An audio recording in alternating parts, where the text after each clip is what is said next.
Hello friends, how are you all? My name is Harshit Dwivedi and I welcome you back to my video. So in this video friends, I will be discussing the planetary boundary layer of this troposphere or of the atmosphere, whatever you want to say. It is also known as atmospheric boundary layer or the peplosphere. So this is its name. It is basically that layer of the atmosphere which is the lowermost and which is directly affected by its contact with the earth. So everything about it I will be telling friends. So this video is presented by me. My name is Harshit Dwivedi. If you want to follow me, the link of my Instagram profile is given in the description box below. Also, this video is in English, friends. If you want to watch the Hindi version of the video, the link of that is also given in the description box below. Moving forward. See this planetary boundary layer. It is also known as the atmospheric boundary layer or the peplosphere. It is basically the lowest part of the atmosphere, and the behavior of this layer is directly influenced by its contact with the earth's surface. So what is happening beneath this layer, a lot of it depends upon its contact with the earth, and whatever is happening above this layer is the general functioning of the free atmosphere. So on earth, basically whatever radiation is coming out of the surface of the earth, so whatever changes are going on, in the heat received or emitted by the earth's surface, so the effect of that change in the earth's surface heat radiation or absorption is reflected in this planetary boundary layer within 1 hour. So the reflection rate and the response rate is also quite good.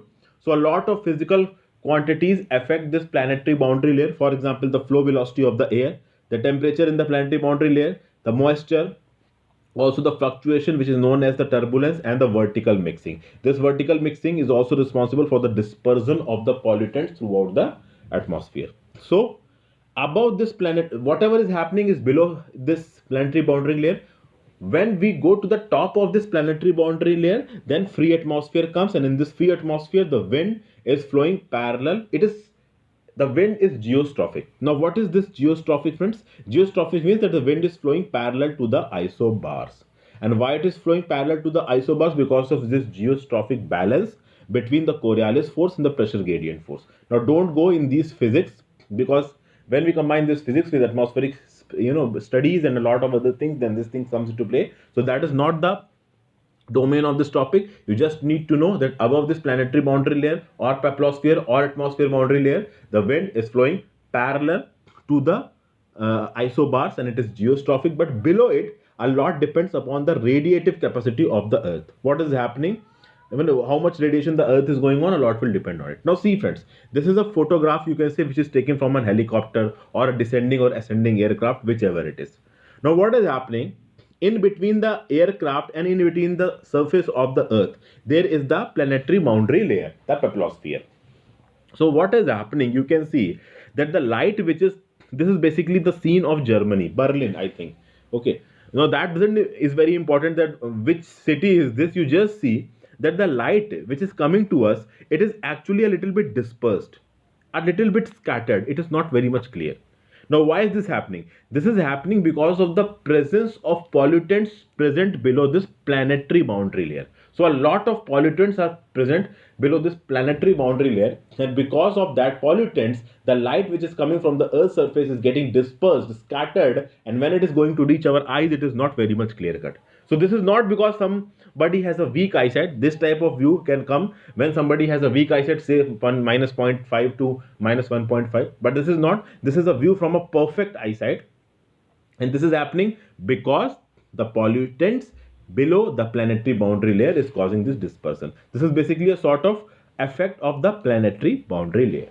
Now, some more things are happening in the planetary boundary layer. A lot of surface friction is there because Earth is moving because the winds are moving in contact with the Earth, and therefore the flow of the wind is weak.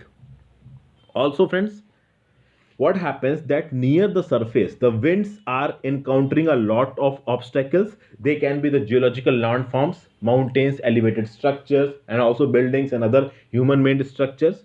So because of those encounters, because of the restriction to the flow of wind, what happens that wind is thrown many times in random vertical and horizontal velocities at right angles to the main direction of flow.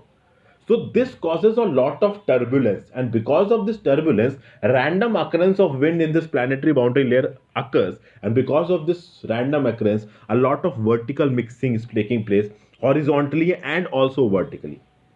And this is the reason that pollutants which are concentrated at one place get dispersed to other locations, and through these dispersions they actually move on to a very huge distances, okay, sometimes in between countries and continents. Okay, moving forward. Now there is some phenomena which we need to understand in the context of a summer, in context of a very hot day, and in context of a cool night. So what happens in summers on a clear sunny sky? What happens, friends, that this air will rise, and in below this planetary boundary layer, the lapse rate of temperature will be the dry adiabatic lapse rate, and this dry adiabatic lapse rate is 9.8 degrees Celsius per kilometer throughout below this planetary boundary layer. Now, what happens, friends, that within this planetary boundary layer, it is 9.8 degrees centigrade per kilometer. Normally, I have already told you in the previous video, it is 6.5 degree per kilometer. Okay. Now, when it is a very hot day, and suppose the surface of the earth is very heated, so the air will also be heated, which is in touch with that earth surface. So when that air will rise, it will lapse super adiabatically, that is at a lapse rate greater than the dry adiabatic rate. That is, on a summer day with clear sunny sky, the dry adiabatic lapse rate coming out as 9.8 degrees centigrade per kilometer. The normal one is 6.5 degree per kilometer, but on a superheated summer day, it will be even more than this 9.8 degrees centigrade per kilometer. Okay.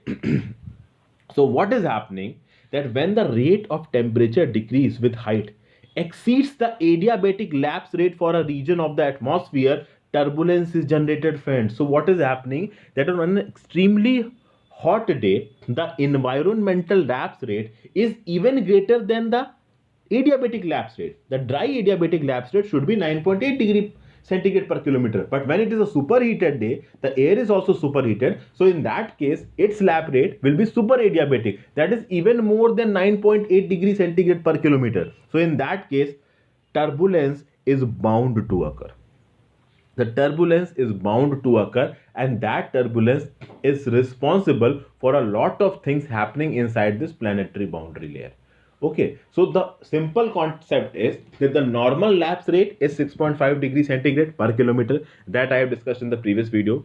The dry adiabatic lapse rate is 9.8 degrees centigrade per kilometer, and the super adiabatic lapse rate comes out to be how much? Even more than this 9.8 degree. And when this happens, that is, if the temperature of a rising parcel of air is decreasing even faster than the adiabatic lapse rate, then obviously turbulence will happen. Now, something of the opposite sort will happen on a clear, calm night. Now, on a clear, calm night, radiation cooling will be there. That is, Earth, the layer of the Earth, which will be in layer of the wind, which will be in touch will be the Earth, will be cool. So, what is happening? The layer of the wind, which is in touch with the Earth's surface, is cool. Now, what happens? Sometimes the situation of nocturnal inversion comes in, and in the situation of nocturnal inversion, turbulence is suppressed, turbulence is not there, and thermally stable conditions are there. Now, how these thermally stable conditions are there, you just need to understand what is happening, friends, in a nocturnal inversion is that the layer of wind which is in touch with the earth's surface is cool, and the layer which is above this wind layer is actually hot. So obviously the layer which is in touch with the earth is cool, and the temperature of the wind layer which is above this earth surface wind, its temperature is high. So the wind which is above in height, its temperature is high, and the wind which is in touch with earth surface, its temperature is less. So the lower level wind is becoming cool and the upper level wind is becoming hot. So in this case, turbulence will not happen, that is, vertical movement of air will not be there. And opposite occurs, that when the earth wind is hot and the upper wind is cold, which normally happens, then obviously turbulence comes to play. But when the upper wind, that is the nocturnal inversion, has come in and that the upper wind has become warm and the lower wind has become cool, then thermally stable conditions will be there. Vertical shifting of air will not be there, and there will be thermally stable conditions.